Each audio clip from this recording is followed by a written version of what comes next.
Pessoal, esse é um motor de ventilador que eu consegui especialmente para tentar construir com ele um gerador de eletricidade.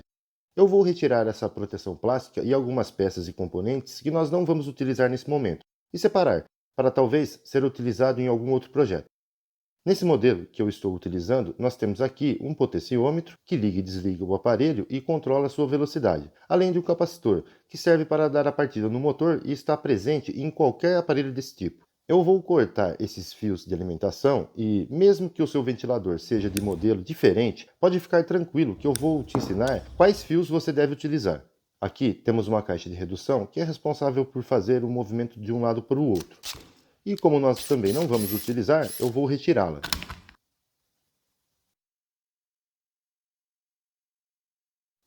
Vou retirar também o capacitor, o potenciômetro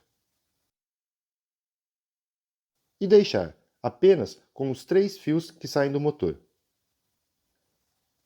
Agora sim, podemos soltar essas porcas para abrir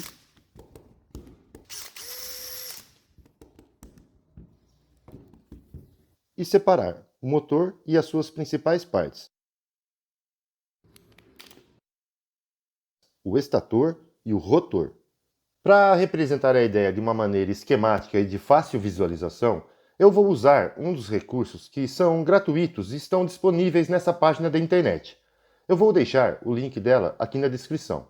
Essa bobina, feita de material condutor, representa o nosso estator, que é o local onde nós temos, de forma semelhante, vários conjuntos de espiras enroladas que formam a bobina do motor.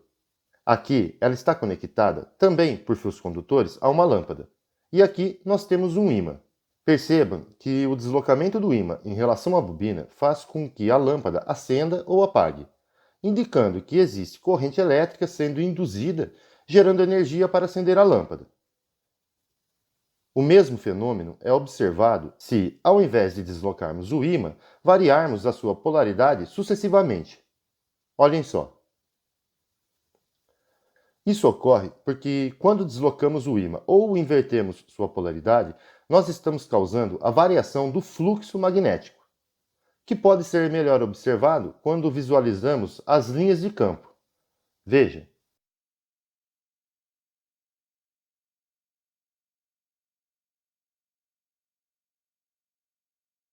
E que é o responsável por essa indução eletromagnética e consequente geração de diferença de potencial entre os polos da bobina, ou seja, a geração de energia elétrica. Se colocarmos um voltímetro em paralelo com a lâmpada, percebemos que a tensão gerada tem característica alternada, ou seja, ora positiva, ora negativa. E sua intensidade também está relacionada com a variação do fluxo magnético. Baixa variação, baixa intensidade. E grande variação, grande intensidade. Portanto, para transformar nosso ventilador em um gerador de energia, basta colocarmos alguns ímãs em movimento no interior do estator, de forma que, quando girarmos o rotor, haja variação do fluxo magnético, induzindo corrente elétrica nas bobinas do estator. Então, é aqui, no rotor, que eu vou instalar alguns ímãs de neodímio que eu tenho aqui em casa para fazer com que o campo magnético produzido por eles varie quando girarmos essa peça. Eu tenho apenas 4 deles e eles são bem pequenos, mas eu acredito que já seja o suficiente para gerar um valor significativo de tensão. Eu dividi o rotor em 4 partes e marquei a posição onde pretendo instalar cada um dos ímãs.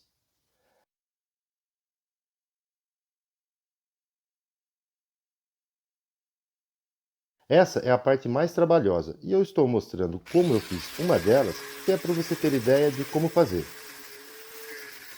Como essa foi a primeira, deu um pouco mais de trabalho, mas depois que eu peguei o jeito, as outras foram mais fáceis de fazer.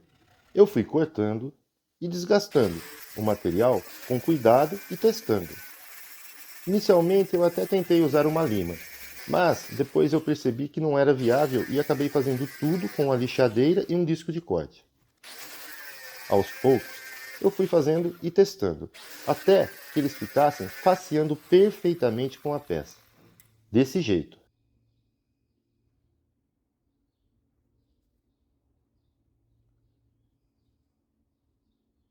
Feito os 4 cortes, a peça ficou assim, pronta para receber os ímãs. Para não ter perigo dos ímãs se desprenderem durante o movimento de rotação, eu utilizei uns pingos de supercola para fixá-los. E aqui temos que nos atentar no detalhe de colá-los de forma que, na sequência, suas polaridades estejam invertidas e a configuração final fique dessa forma. Agora vamos montar.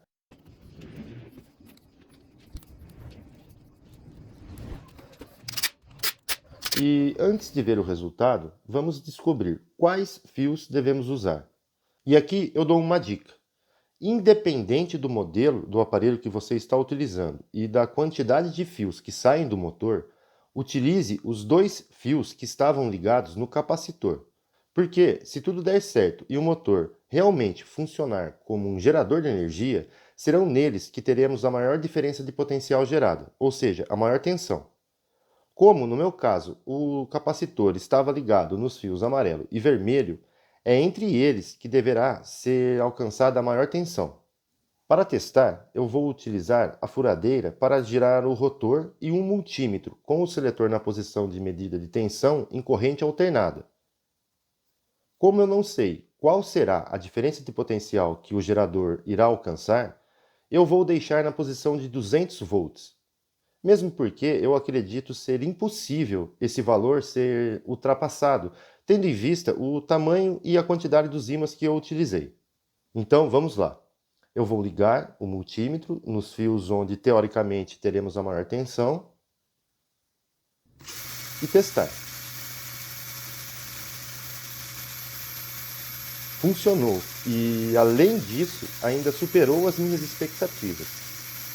Como vocês podem ver, ele está gerando uma tensão pouco acima dos 60 volts.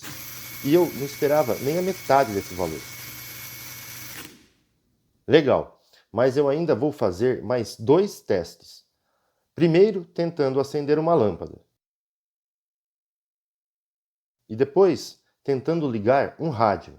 Eu tenho essa lâmpada Xing Ling e, como vocês podem ver, ela não tem qualquer identificação com relação à sua voltagem ou potência. E, apesar de eu saber que ela também funciona em 110 volts, porque eu já fiz esse teste, eu acredito que ela trabalha numa faixa mais ampla de tensão e pode ser que ela funcione com o gerador. Então, vamos conectar para ver se ela funciona.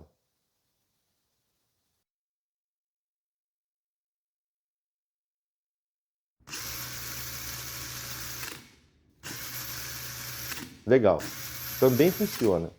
Dá para perceber que ela não atinge o brilho máximo dos LEDs, mas para o nível do gerador que foi feito, está ótimo.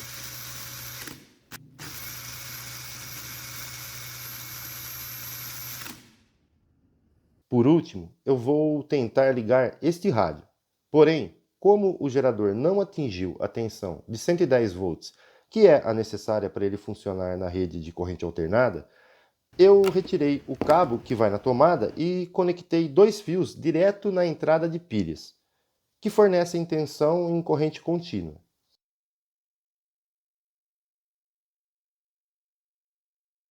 E fiz, bem rapidamente, uma ponte retificadora, que serve para transformar a corrente alternada em corrente contínua. Coloquei um capacitor aqui entre os polos de saída. Por conta de, mesmo retificada, ela permanecer pulsante e só. Ela não foi construída da maneira mais correta, mas para o objetivo já deve servir. Ok, vamos lá. Eu vou ligar aqui a entrada da corrente alternada, que não tem polaridade, e a saída de corrente contínua, com os polos devidamente correspondentes, positivo com positivo e negativo com negativo. Pronto. Agora vamos testar.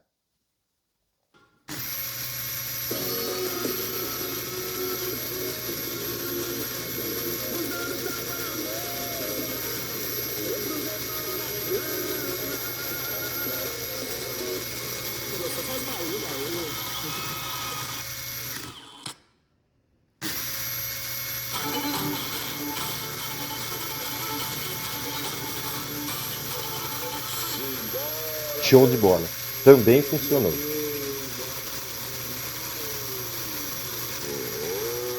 Gilberto e Ronaldo, vendo por aqui pra você.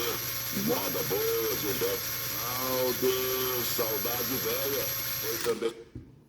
É isso aí. Como vocês podem ver, com apenas 4 pequenos ímãs foi possível gerar uma tensão bastante significativa, acender uma lâmpada e, com uma pitada de gambiarra, ligar até um rádio. Bom, pessoal, para quem ficou até o final, muito obrigado, um grande abraço e até mais.